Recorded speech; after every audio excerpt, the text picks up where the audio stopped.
ನಮಸ್ಕಾರ, ನನ್ನ ಹೆಸರು ಡಾಕ್ಟರ್ ಕಾರೆಡ್ಡಿ ಶ್ರೀಧರ್ ರೆಡ್ಡಿ. ನಾನು general and laparoscopic surgeon in treatment range hospital, KPHP colony, Kukatpally. ಈ ದಿನ ನೋಡೋದಾದರೆ ಅಂಗದ ಬಗ್ಗೆ ಇಶ್ಯೂಸ್ ಬಹಳ ಹೆಚ್ಚಾಗ್ತಾ ಹೋಗ್ತಾ ಇದೆ. ಪ್ರತಿ ಯಂಗ್ಸ್ಟರ್ಸ್ ಆಗಿರ್ಬೋದು, ಚಿಕ್ಕ ಮಕ್ಕಳಾಗಿರ್ಬೋದು, ಯಾರಿಗಾದರೂ ಆಗಲಿ ಅಂಗದ ಮೇಲೆ ಹುಣ್ಣಾಗೋದು, ಚಿಕ್ಕ ಚಿಕ್ಕ ಹುಣ್ಣುಗಳು ಕಾಣಿಸೋದು, ಚಿಕ್ಕ ಚಿಕ್ಕ ಕಟ್ಸ್ ರೀತಿ ಆಗೋದು, ಇವೆಲ್ಲ ತುಂಬ ಫ್ರೀಕ್ವೆಂಟಾಗಿ ನೋಡ್ತಾ ಇದ್ದೀವಿ. ಸೊ ಇದೆಲ್ಲದಕ್ಕೂ ಕಾರಣ ಏನು ಅಂತ ನೋಡೋದಾದರೆ ಡಯಾಬಿಟಿಸ್. ಮೇಯ್ನಾಗಿ ಈ ಡಯಾಬಿಟಿಸ್ ಅನ್ನೋದು ಪುರುಷಾಂಗದ ಮೇಲೆ ಯಾಕಿಷ್ಟು ಪ್ರಭಾವ ತೋರಿಸುತ್ತೆ, ಇದಕ್ಕೆ ಮುಂಚೆ ಇಲ್ಲದೆ ಇದ್ದಿದ್ದು ಈಗ ಹೇಗೆ ಪ್ರಭಾವ ತೋರಿಸುತ್ತೆ ಅಂತ ತಿಳ್ಕೊಳ್ಳೋಣ. ಸೊ ಅಂಗದ ಮೇಲೆ ಇರುವ ಚರ್ಮ ಏನಿದೆ ಅದು ಫ್ರೀಯಾಗಿ ಮೂವ್ ಆಗಬೇಕು. ಅದು ಎಲಾಸ್ಟಿಕ್ ಆಗಿರುತ್ತೆ. ಯಾವುದೇ ರೀತಿ ಕಟ್ಸ್ ಆಗಲಿ ಅಂಟು ಪದಾರ್ಥವಾಗಲಿ ಇರಬಾರ್ದು. ಇದನ್ನು ಅಂಗ ಅಂದ್ಕೊಳ್ಳೋದಾದರೆ ಇದು ಅಂಗದ ಮೇಲೆ ಇರುವ ಚರ್ಮ ಎಲಾಸ್ಟಿಕ್ ಆಗಿರುತ್ತೆ ಆ್ಯಂಡ್ ಮೇಲೆ ಇರೋ ಚರ್ಮ ಎಲ್ಲೋ ಅಂಟ್ಕೊಳ್ಳೋದಂತೆ ಸ್ಟ್ರೈಟ್ ಆಗಿರುತ್ತೆ ಆ್ಯಂಡ್ ಕೆಳಗಿನ ಚರ್ಮ ಮಾತ್ರ ಇಲ್ಲಿ ಅಟ್ಯಾಚ್ ಆಗಿರುತ್ತೆ. ಇದನ್ನು ಫ್ರೆನ್ಯುಲಮ್ ಅಂತೀವಿ.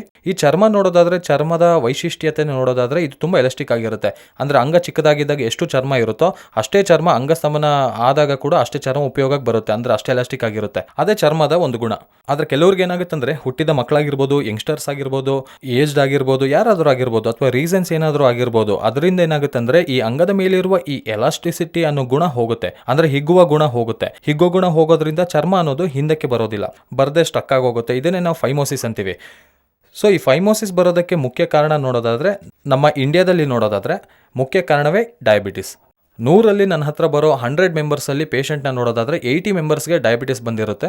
80 ಮೆಂಬರ್ಸ್ಗೆ ಡಯಾಬಿಟಿಸಿಂದನೇ ಈ ಚರ್ಮಕ್ಕೆ ಇಶ್ಯೂಸ್ ಬಂದಿರುತ್ತೆ. ಮಿಕ್ಕಿರೋ 20%ನಲ್ಲಿ ಚಿಕ್ಕ ವಯಸ್ಸಿನಲ್ಲಿ ಸರಿಯಾಗಿ ಕ್ಲೀನಿಂಗ್ ಮಾಡದೇ ಇರೋದು, ಹಿಂದೆ ಮುಂದೆ ಮಾಡಿ ಕ್ಲೀನಿಂಗ್ ಮಾಡದೇ ಇರೋದು, ಸ್ವಲ್ಪ ಯಂಗ್ಸ್ಟರ್ಸ್ ಆದ ನಂತರ ಕೆಲವು ಸ್ಕಿನ್ ಅಲರ್ಜಿಯಿಂದ ಆಗಿರ್ಬೋದು, ಇಲ್ಲಾಂದರೆ ಅವರು ಕ್ಲೀನಿಂಗ್ ಸರಿಯಾಗಿ ಮಾಡ್ಕೊಳ್ಳದೆ ಇರೋದರಿಂದ ಚರ್ಮದಲ್ಲಿ ಕ್ವಾಲಿಟಿ ಹೋಗಿ ಜೊತೆಗೆ ಹಾರ್ಡ್ ಆಗೋದು ನೋಡ್ತಾ ಇರ್ತೀವಿ.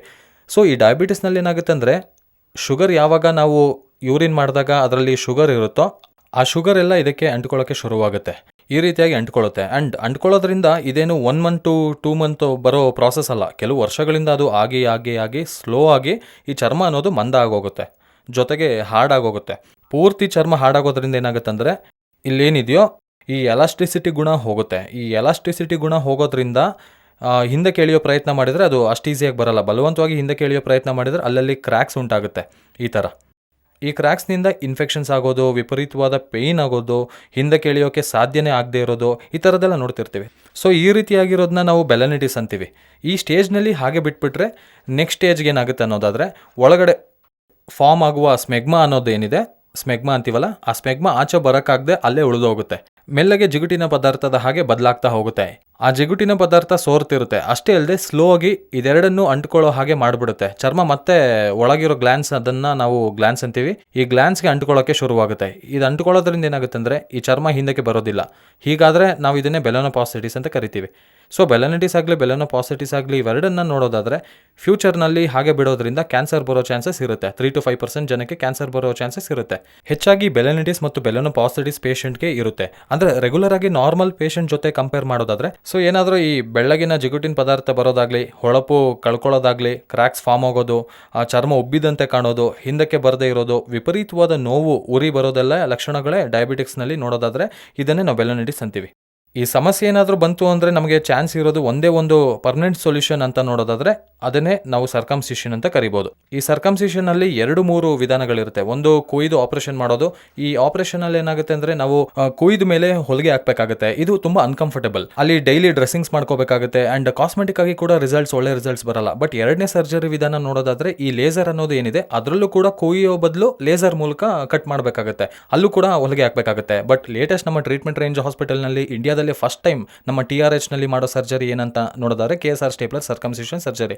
ಇದನ್ನೇ KSR ಸ್ಟೇಪ್ಲರ್ಸ್ ಅಂತೀವಿ. KSR ಸ್ಟೇಪ್ಲರ್ಸ್ನಲ್ಲಿರುವ ಅಡ್ವಾಂಟೇಜ್ ಏನಂತ ನೋಡೋದಾದರೆ, ಇದರಲ್ಲಿ ಬಳಸಿರುವ ಸಿಲಿಕಾನ್ ರಿಂಗ್ ಏನಿದೆ ಅದು ಪ್ರತ್ಯೇಕವಾಗಿ ತಯಾರಿಸಿರುವ ಸಿಲಿಕಾನ್ ರಿಂಗ್. ಅದು ಸ್ಕಿನ್ಗೆ ಯಾವುದೇ ರೀತಿ ಹಾನಿ ಮಾಡದೆ ಪಿನ್ಸ್ನ ಓನ್ಲಿ ಸಿಲಿಕಾನ್ ರಿಂಗ್ ಮೇಲೆ ಬೀಳೋ ಹಾಗೆ ಮಾಡುತ್ತೆ.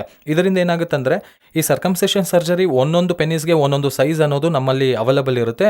12 ಸೈಜ್ನಿಂದ ನಮ್ಮ ಹತ್ರ 35 ಸೈಜ್ವರೆಗೂ ಅವೈಲಬಲ್ ಇರುತ್ತೆ. ಅವರವರ ಪೆನಿಸ್ ಸೈಜ್ಗೆ ತಕ್ಕಂತೆ ನಾವು ಅಪ್ರಾಕ್ಸಿಮೇಟ್ ಯಾವ ಸೈಜ್ ಹಾಕ್ತೀವಿ ಅನ್ನೋದನ್ನು ಅದ್ರ ಮೇಲೆ ಮೆಜರ್ಮೆಂಟ್ ಮಾಡಿ ಅಪ್ರೋಪ್ರಿಯೇಟ್ ಸೈಜ್ ಹಾಕ್ತೀವಿ. ಇದರಿಂದ ಏನಾಗುತ್ತೆ ಅಂದರೆ ಅಕ್ಯುರೇಟ್ ಕಾಸ್ಮೆಟಿಕ್ ರಿಸಲ್ಟ್ಸ್ ಬರೋದಲ್ಲದೆ ಯಾವುದೇ ರೀತಿ ಎಡಿಮೆ ಆಗಲಿ ಬರದಂತೆ ತಡಿಬೋದು. ಸೊ ಸ್ಟೇಪ್ಲರ್ ಸರ್ಕಮ್ಸಿಷನಲ್ಲಿ ಏನು ಹಾಳಾಗಿರುತ್ತೋ ಈ ಸ್ಕಿನ್ನ ಈ ರೀತಿಯಾಗಿ ನಾವು ತೆಗೆದು ಹಾಕಬೇಕಾಗುತ್ತೆ. ಇಷ್ಟು ಸ್ಕಿನ್ನ ತೆಗೆದು ಹಾಕ್ತೀವಿ.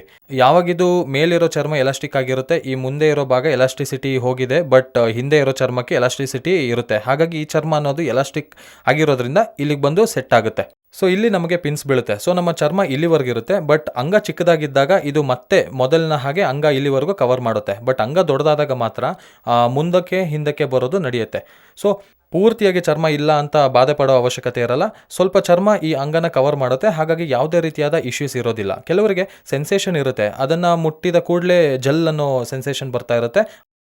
ಸೊ ಈ ಬೆಲೆನಿಟೀಸ್ಗೆ ಈ ರೀತಿಯಾದ ಸ್ಟೇಪ್ಲರ್ ಸರ್ಕಮ್ಸಿಷನ್ ಮಾಡೋದು only 5 minutes procedure and half an ಅವರ್ನಲ್ಲಿ ಡಿಸ್ಚಾರ್ಜ್ ಮಾಡಿ ಕಳಿಸ್ತೀವಿ. ಆರಾಮಾಗಿ ಅವರವರ ಡ್ಯೂಟಿಗೆ ಹೋಗ್ಬೋದು. ಯಾವುದೇ ರೀತಿ ಕುಯ್ಯೋದು, ಹೊಲಿಗೆ ಹಾಕೋದು ಏನೂ ಇರೋದಿಲ್ಲ. ಒಂದು ಚುಕ್ಕಿ ರಕ್ತ ಕೂಡ ಬರೋದಿಲ್ಲ. ಪ್ಲಸ್ ಪೋಸ್ಟ್ ಆಪ್ರೇಷನ್ ಕೂಡ ನೋಡೋದಾದರೆ ತುಂಬ ಮಿನಿಮಲ್ ಪೇಯ್ನಿಂದ ನಾವು ಸರ್ಜರಿ ಮಾಡಿಸ್ಕೋಬೋದು. ತುಂಬ ಮಿನಿಮಲ್ ಪೇಯ್ನ್ ಇರುತ್ತೆ. ಅಂದರೆ ಆಫೀಸ್ಗೆ ಹೋಗದೆ 15 ದಿನ ಲೀವ್ ಹಾಕುವಷ್ಟು ದೊಡ್ಡ ಸರ್ಜರಿ ಏನಲ್ಲ. ಇದು ತುಂಬ ಸಣ್ಣ ಸರ್ಜರಿ. ಇಮಿಡಿಯೇಟ್ ಆಗಿ ಡ್ಯೂಟಿ ಕೂಡ ಹೋಗ್ಬಿಡ್ಬೋದು. ನೆಕ್ಸ್ಟ್ ಡೇನಿಂದನೇ ಜೊತೆಗೆ 3 ವಿಚಾರ ಬಹಳ ಇಂಪಾರ್ಟೆಂಟ್. ಒಂದು ಕ್ಲೀನಿಂಗ್, ಅಂದರೆ ನಾವು ಸಿಲಿಕಾನ್ ರಿಂಗ್ ಹಾಕಿರ್ತೀವೋ ಅದ್ರ ಮೇಲೆ ನೀರು ಹಾಕಿ ಸೋಪ್ ಹಾಕಿ ತೊಳ್ಕೊಳ್ಳೋದು ತುಂಬ ಇಂಪಾರ್ಟೆಂಟ್. ಆ್ಯಂಡ್ ಎರಡನೇದು ಅಂಗಸ್ತಂಭನ ಮಾಡ್ದಂಗೆ ನೋಡ್ಕೋಬೇಕು. And 10 to 15 ಡೇಸ್ವರೆಗೆ.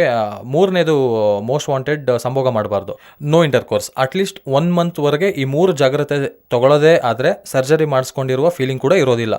ಸೊ ಈ ರೀತಿಯಾದ ಬೆಲೆನಿಟಿಸ್, ಬೆಲೆನೋಪಾಸಿಟಿಸ್, ಫೈಮೋಸಿಸ್ ಅಂಗಕ್ಕೆ ಸಂಬಂಧಪಟ್ಟ ಯಾವುದೇ ಇಶ್ಯೂಸ್ ಇದ್ರೂ ಕೂಡ ಟ್ರೀಟ್ಮೆಂಟ್ ರೇಂಜ್ ಹಾಸ್ಪಿಟಲ್ನಲ್ಲಿ ಅವೈಲೇಬಲ್ ಇರ್ತೀನಿ. ನನ್ನನ್ನು ಸಂಪರ್ಕ ಮಾಡ್ಬೋದು. ಆ್ಯಂಡ್ KSR ಸ್ಟೇಪ್ಲರ್ನಲ್ಲಿ ಸರ್ಕಮ್ಸಿಷನ್ ಸರ್ಜರಿ ತುಂಬ ಈಸಿಯಾಗಿ ಮಾಡಿಸ್ಕೋಬೋದು. Thank you very much.